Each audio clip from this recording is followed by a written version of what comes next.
All right. And we are recording. What's up? What's happening? Salute to the tribe.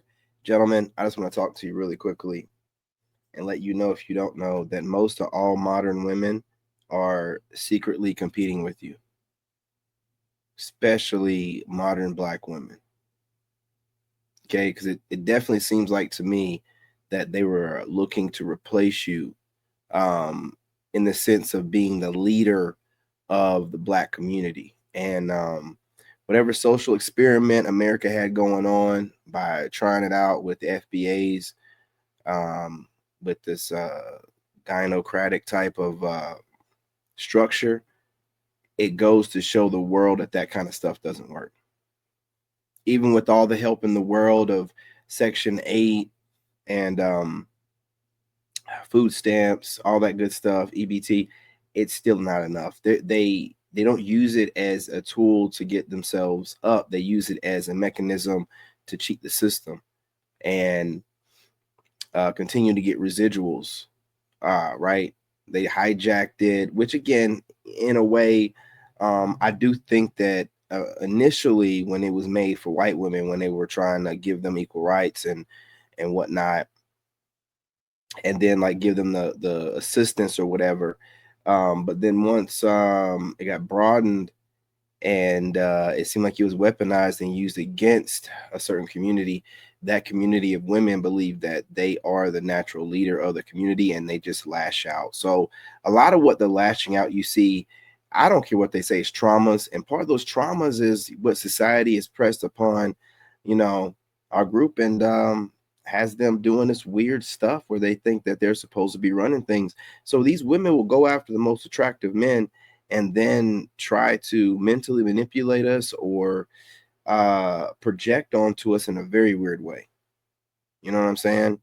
And it's not your fault. Look, once you start leveling up and becoming extremely attractive to hot women, to successful women, these women start thinking that they qualify for you, and they conflate being successful and being hot with being a good woman. And those are two different things. You can have, as a woman, all the success in the world, but your attitude will ruin you. Dudes will not want to deal with you. And your coping mechanism can be whatever it needs to be to help you sleep at night, right? Telling yourself and speaking out loud, oh, they're intimidated of me. They're scared of my success. The way that you're speaking should let you know that you're operating in low vibrational energy, and it's very narcissistic to assume that men that don't want you are just intimidated by you, and you don't have a single man that you like that's with you right now, so that we can have something to go off of to believe what you're saying. When you're single, perpetually single, then honestly you just seem like a wild or broken woman who doesn't know how to interact with men. And this generation, not just Generation Z, but our generation being a social media generation, women have allowed their cowardism to take over, and they've just ramshacked social media, took it over, and they're trying to make social media into a thing that matters to us, to where we allow it to validate them or allow it to mean something to us because it means so much to them. They socially validate men through social media.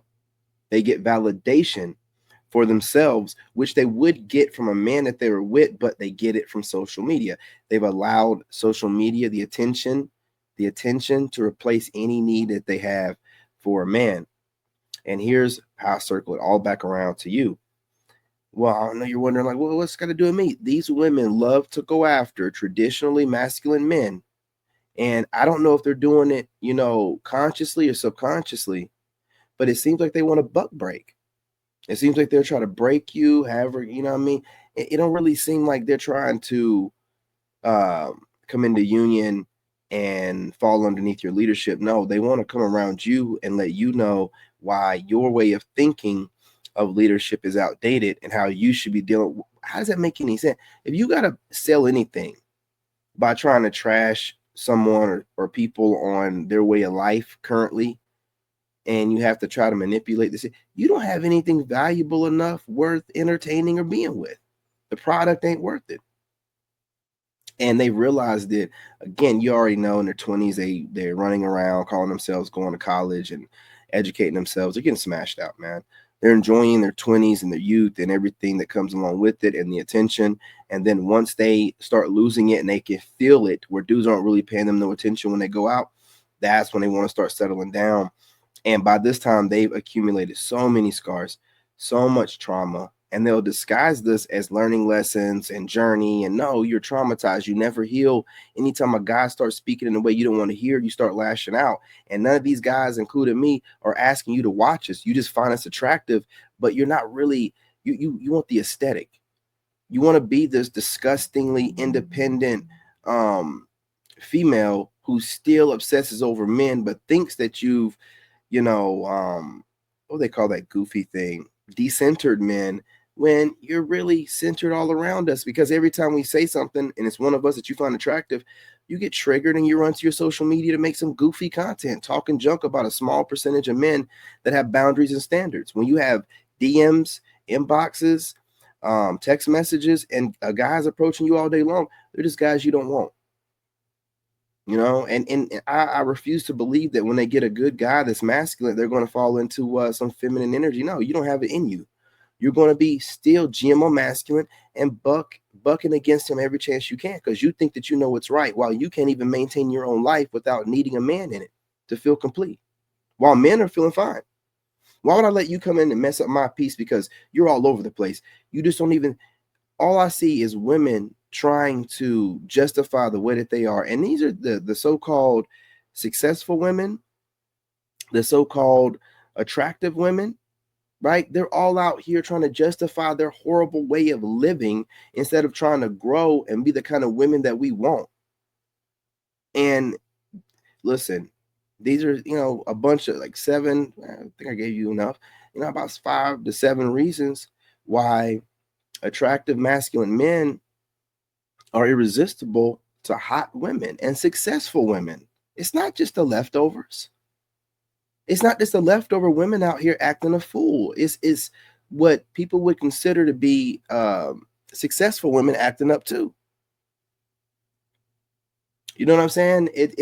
They're all doing it. They're all doing it in their own little way. Most leftover women are ratchet women. We had a name for them in our community back in the ratchet hood. Just never was raised right. Never going to be. That's done taken over as the mainstream, which is just a way of shaming the entire culture. But it's all right. But the successful ones aren't as ratchet, but they're doing the same. Listen, if they're all gluing baby hairs to their forehead, there's something wrong. No matter what level of degree and success they've achieved, they're still doing that stupid, goofy stuff. Yeah. Going out there and putting their life on the line for BBLs. Yeah. The more money they make, the more trifling and entitled and egotistical they end up being. But I'm not gonna hold y'all too long. But look, they don't care about what the 80%. It's about you being an attractive, masculine type of man, where you're traditionally masculine and you're attractive, so they're just instinctively drawn to you. You know what I'm saying? Like a primal thing, but the logic they've been indoctrinated with, they can't stand you simultaneously. Like they love what they see, but they want to be able to, through words, get you to see their modern point of view, which is really, if you females think about it, it's all just cope and trying to escape accountability and responsibility for your loose and wild lifestyle that you've had up until the moment that you decided to, get serious and you see a man that's worth your time and committing to. But see, you didn't put the work in by keeping the legs closed and keeping yourselves from being of the world, so that you're having these different traumatizing experiences with men, getting left or leaving them, and then not healing, and then letting them stack. And then looking up different ways online to articulate yourself to make it seem like you've had a journey, you've become spiritual, you've become religious, right? And it's all over your faces. You compete with men secretly. How are you going to get the men that you want while you're competing with them? A lot of you women like different entrepreneurial content creators, and a lot of y'all are content creators, but you're competing with the men that you find attractive. You think it's okay because we're all content creators. You don't have to compete with the men. You're competing. A lot of you women, and I'm telling y'all the truth, they watch male content creators jot down notes, and I hear them regurgitating stuff I've heard men say. Switching the gender. I have heard these women regurgitating stuff I've heard men saying that men came up with. So you can't win when these brainless, low IQ, goofy, goober females are able to use the internet to memorize stuff like as if they're in class, in college or whatever, and then regurgitate it like they're giving a presentation. They all seem like they're giving presentations like all that school stuff, they're editing it. It all just seems bland and like some school presentation. They're lost, dude. They're lost. You better get out. You better doggone save yourself, black man. You better go MGTOW. And you better hold the line. Hold the line. Anyway, y'all, salute. Ran a little bit long, but I had a lot to get out on this message, man, because I'm just tired of seeing these successful women and attractive women, and sometimes successful, attractive women thinking that means they're a good woman. Good woman. No, you're not a good woman. Men will let you know if you're a good woman. You don't get to dictate that. You know what I'm saying? So anyway, y'all, do you agree, disagree? Drop a comment. Let's talk about it. If you want to troll, this is the time. Get it in. Again, smash that like button, set your notification bell, subscribe, and share. Remember, it's about the message, not the messenger. You know what I mean? Go ahead and spread the message out so that the rest of the men can get some awareness, and this can help them conceptualize whatever they feel like they're going through from these weird females, and know that it's not just them. Anyway, y'all, love and light. I'm your brother. Salute, and I'm out. In this game, you gotta have that dog in you. Made in America.